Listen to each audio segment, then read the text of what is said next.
साथ मतलब अमेरिकन बाजार की बात करें दोस्तों, तो आप देख सकते हो कि फिलहाल का सिनेरियो क्या चल रहा है। लगभग 470 पॉइंट की गिरावट नजर यहाँ पे आ रही है। एंड गिरावट मतलब लगातार यहाँ पे ये गिरावट हमें बढ़ती हुई देखने को मिल रही है। ठीक है, अभी भी हम लोग बात करें एकदम लोएस्ट पॉइंट पे ही हम लोग यहाँ पे बात कर रहे हैं। तो डेफिनेटली हम यहाँ पे कह सकते हैं कि अमेरिकन बाजार जो फिलहाल यहाँ पे चल रहा है बिल्कुल ठीक नहीं चल रहा है। 1.5% की गिरावट ओवरऑल बनती हुई देखने को मिल रही है। एंड वीडियो खत्म होते होते कितने और गिरेगा किसी को पता नहीं। नेस्डेक की बात करें तो 2% की गिरावट नेस्डेक में हम लोग को देखने को मिल रही है, जो कि हमारे आईटी इंडेक्स को अच्छा खासा डैमेज यहाँ पे करवा सकते हैं। देखिए बोलते बोलते ही 2% के ऊपर ये गिरावट यहाँ पे जा चुकी है। सो फिलहाल आज का दिन तो हम कह सकते हैं अमेरिकन बाजार में बहुत ही खराब देखने को मिल रहा है। एंड अमेरिकन बाजार अगर उदास हो जाता है तो आपको पता ही है, जो कि उदय कोटक जी ने ये बात बोली थी, कौन सी, कि अमेरिकन बाजार अगर छींकता भी है तो पूरे दुनिया भर के बाजार को सर्दी लग जाती है। तो ये चीजें अभी हम लोगों को शायद से कल के दिन भी देखने को यहाँ पे मिल सकती है।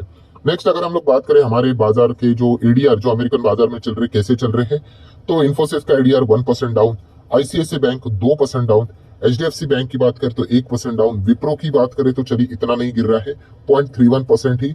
एंड डॉक्टर रेड्डीज की बात करें तो ऑलमोस्ट 1% की गिरावट देखने को यहाँ पे मिल रही है। सो हम लोग यहाँ पे कह सकते हैं कि हाँ, यूएस में थोड़ा सा हम लोग को ज्यादा डिस्टर्बेंस जरूर नजर आ रहा है, यूएस स्पेसिफिकली अगर हम लोग बात करें तो। बट जैसे मैंने कहा कि अल्टीमेटली इंपैक्ट तो इधर से ना उधर से हम लोग को देखने को मिल ही जाता है। हाँ, एग्जैक्टली ऐसा नहीं होता है कि जितना अमेरिकन बाजार गिरेगा इज इक्वल टू हमारा बाजार भी उतना ही गिरेगा, वैसा नहीं। बट सेंटीमेंट्स की बात करें तो थोड़ा बहुत तो हम लोग को सेम चीजें होती हुई देखने को यहाँ पे मिल जाती है। सो यही फिलहाल सबसे मेन चीज रहेगी कल के दिन फोकस में रखने के लिए। देन अगर हम लोग बात करें दोस्तों तो भारत सरकार, यस भारत सरकार मतलब टैक्स डिपार्टमेंट इन्हीं के अंडर आ जाता है, चाहे हम लोग इनकम टैक्स डिपार्टमेंट की बात करें या फिर जीएसटी की अगर हम लोग बात करें। और फिलहाल टैक्स डिपार्टमेंट तो जबरदस्त फॉर्म में देखने को यहाँ पे मिल रहा है। बहुत सारे कंपनीज को जीएसटी नोटिस हम लोग को जाते हुए देखने को यहाँ पे मिल रही है। जैसे कि अगर मैं बात करूं तो बजाज की बात करते हैं, तो बजाज अलायंस, तो इस कंपनी को भी जीएसटी का डिमांड नोटिस जा चुका है। लगभग 1,000 करोड़ का डिमांड नोटिस यहाँ पे जाते हुए देखने को यहाँ पे मिल चुका है। तो इस चीज के चलते बजाज फिंसर्व भी आपके रडार के ऊपर रहना चाहिए, क्योंकि शेयर होल्डिंग पैटर्न में अगर देखा गया तो बजाज फिंसर्व के कंट्रोल में ही बजाज अलायंस हम लोग को देखने को मिल जाता है। देन अगर देखा गया तो बजाज फिंसर्व की भी जो शेयर होल्डिंग है वो किसके हाथ में है, बजाज होल्डिंग में देखने को मिल जाती है। सो इन कंपनीज को कल आप चाहो तो अपने रडार के ऊपर यहाँ पे रख सकते हो। ऑब्वियसली डिमांड नोटिस है, जरूरी नहीं कि इनको इतना ही पैसा देना पड़ेगा, ये चाहे तो इसको ये काउंटर भी यहाँ पे कर सकते हैं। बट ओवरऑल अगर देखा गया तो टैक्स डिपार्टमेंट जबरदस्त फॉर्म में आते हुए देखने को मिल रहा है, क्योंकि एक और कंपनी से रिलेटेड भी डिमांड जाते हुए देखने को मिल रहा है, वो है एलआईसी। हाँ, यहाँ पे जीएसटी की बात नहीं हो रही, यहाँ पे इनकम टैक्स की हम लोग को बात होती हुई देखने को मिल रही है।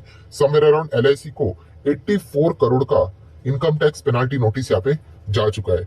सो एलआईसी भी इस चीज के चलते फोकस में यहाँ पे रहेगा। इसके पहले भी अगर देखा गया तो बिहार में भी हम लोग को एलआईसी से रिलेटेड कुछ टैक्स से रिलेटेड इश्यूज देखने को मिले हैं। तो जीएसटी काउंसिल की बैठक में उस मुद्दे को भी उठाया जाएगा, ये भी कुछ फिलहाल तो उड़ती उड़ती खबरें देखने को यहाँ पे मिली थी।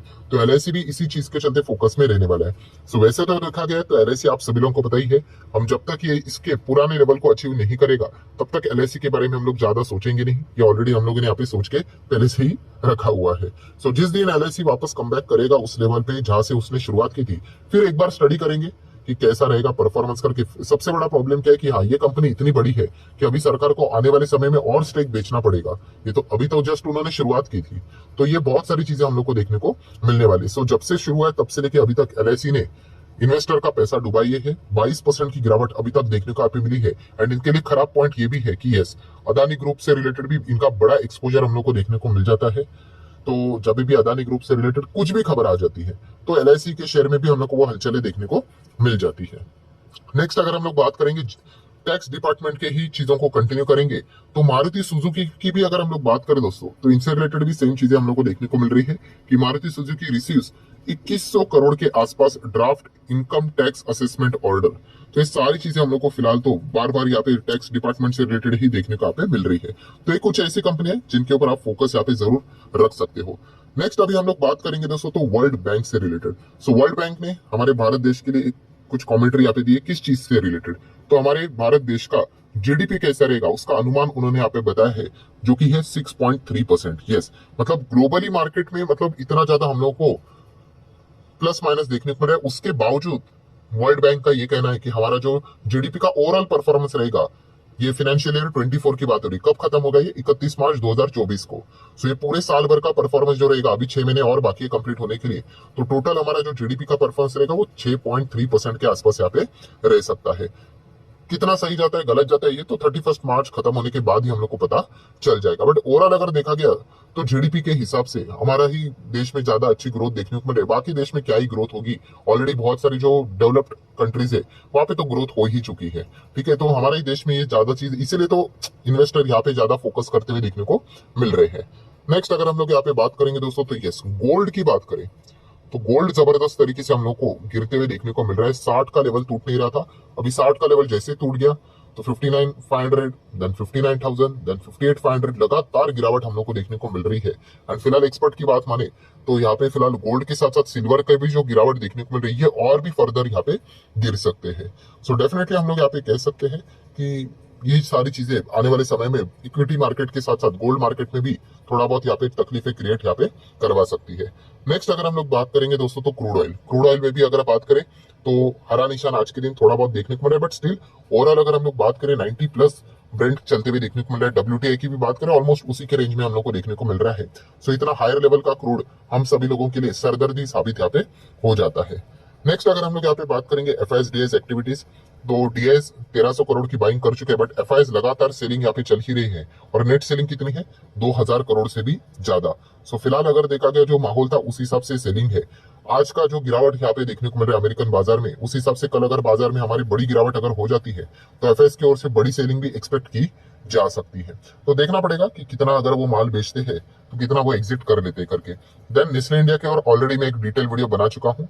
ये दोस्तों पहली बार नेस्ले इंडिया स्प्लिट यहाँ पे दे सकता है, इसकी गारंटी नहीं, मैं उस वीडियो में भी बोल चुका आप लोगों को, बट यस कंसिडर करेंगे पहली बार यहाँ पे। तो होगा नहीं होगा वो तो देखने वाली बात होगी, और कितना फेस वैल्यू करेंगे, 1 करेंगे, 2 करेंगे, 5 करेंगे, वो भी एक देखने वाला इंटरेस्टिंग फैक्टर रहने वाला है। तो नेस्ले इंडिया भी बोलता होगा कि मतलब आज के दिन अनाउंसमेंट यहाँ पे कर दिया, एंड यहाँ पे फिलहाल अमेरिकन बाजार में इतना भूकंप चल रहा है, देख लेते हैं अमेरिकन बाजार कैसा। ये देखो 500 पॉइंट से ऊपर अभी फिलहाल तो गिरावट देखने को नहीं, ये प्लस माइनस होता रहेगा, 500 वापस 450 आ सकता है, वापस 500 का 550 हो सकता है, बट ओवरऑल जो कॉन्टेक्स्ट नजर आ रहा है वो अमेरिकन बाजार में कुछ खास नजर नहीं आ रहा है। लगातार हम लोग को गिरावट देखने को मिल रही है, और ऐसे माहौल में अगर देखा गया दोस्तों जिस हिसाब से बॉन्ड मार्केट चल रहा है तो फेड के ऊपर भयंकर प्रेशर रहेगा, भयंकर मतलब भयंकर, क्योंकि ऐसे सिचुएशन अगर चलती रही तो वो खबर भी दूर नहीं रहेगी कि कोई बड़ा बैंक डूब गया करके। ठीक है, ये भी खबर आज नहीं तो कल यहाँ पे आ सकती है।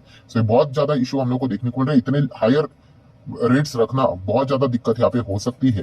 तो इस वक्त तो लग रहा है कि एफओएमसी की बैठक में रेट हाइक के तो चांसेस तो ना के बराबर ही है, अगर वो रेट को बदल भी ना दे तो भी बहुत बड़ी बात है। कट के तो चांसेस कम है, कट होने से पहले थोड़ा सा न्यूट्रल गियर में गाड़ी जाना इंपॉर्टेंट है।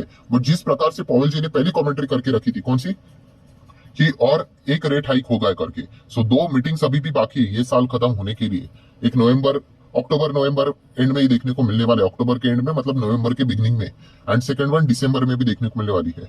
सो पहले के जो उन्होंने कमेंट्री की थी उसमें तो उन्होंने बोला था एक रेट हाइक को जरूर लेके आएंगे, एंड फिलहाल की सिचुएशन को देखकर अभी उनको लग रहा होगा कि उनको अपना स्टेटमेंट से यू टर्न यहाँ पे शायद से लेना पड़ सकता है। ठीक है, देख लेंगे आने वाले समय में क्या होता है करके। वैसे तो सेंट्रल बैंक का जो डिसीजन होता है वो मार्केट को देखकर वो नहीं लेते हैं, बाकी पैरामीटर्स को देखकर यहाँ पे लेते हैं। देन दोस्तों रिजल्ट का सीजन भी चालू हो चुका है, तो कल के दिन की बात करें तो ज्यादा नहीं, 2 ही कंपनी के नंबर हम लोग को देखने को यहाँ पे मिलने वाले हैं। तो आप चाहो तो एक थोड़ा सा ओवरव्यू रख सकते हो कि इनके नंबर्स कैसे करके। जो असली मजा जो स्टार्ट यहाँ पे होने वाला है, ओके जो मजा स्टार्ट हो जाएगा वो तो जीएम ब्रेवरीज के साथ होगा 10 अक्टूबर, एंड उसके बाद टीसीएस यहाँ पे 11 अक्टूबर के साथ असली मतलब बोलते हैं ना Q2 के रिजल्ट का मतलब फील आना स्टार्ट हो जाएगा कि हाँ नंबर्स आ रहे करके बड़े बड़े कंपनीज के। तो वो 11 तारीख से हम लोग को देखने को यहाँ पे मिल जाएगा। तो उसके पहले भी आप लोगों ने क्या करना है, हाँ जितने भी कंपनीज होते हैं उनके ऊपर अच्छा खासा फोकस यहाँ पे रखना है, डिलीवरीज परसेंटेज के ऊपर फोकस रखना है। कभी कभी हम लोग देखते हैं एकदम एबनॉर्मली ऐसे वॉल्यूम्स यहाँ पे स्पाइक हो जाते हैं, एंड बाद में हम लोग देखते हैं कि अरे कुछ तो कॉर्पोरेट एक्शन अनाउंस हुआ करके। हाँ थोड़ा प्रैक्टिकली हर एक स्टॉक को ट्रैक करना मुश्किल है, बट फिर भी एक अनुमान के लिए जिन स्टॉक्स के प्राइस एकदम हायर लेवल पे है उनके ऊपर आप इस प्रकार का फोकस यहाँ पे रख सकते हो, वहां पे ही इस प्रकार के कॉर्पोरेट एक्शंस के चांसेस थोड़े से ज्यादा देखने को मिल जाते हैं। सो चलो ठीक है दोस्तों, जितने भी इंपॉर्टेंट पॉइंट्स थे सारे यहाँ पे हम लोगों ने कवर कर लिए। अमेरिकन बाजार भी देखा गया तो 500 पॉइंट यहाँ पे डाउन ही है, अभी अपलोड होते होते देख लेना कितना चल रहा है करके, रिकवर होके भी कितना होगा, के आसपास ही देखने को यहाँ पे मिल सकता है। सो जितना रिकवर हो जाए उतना ही अच्छा है करके।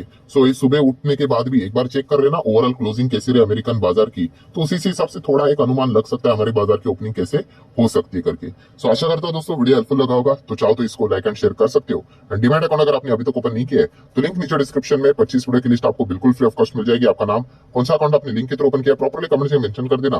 तो हफ्ते भर के अंदर अंदर सारे लेक्चर्स मेरे साइड से फ्री ऑफ कॉस्ट प्रोवाइड कर दिए जाएंगे ताकि आप शेयर बाजार को आसान भाषा से सीख सको। So that's it, thank you very much दोस्तों, we will be meeting our video, तब तक के लिए बाय बाय।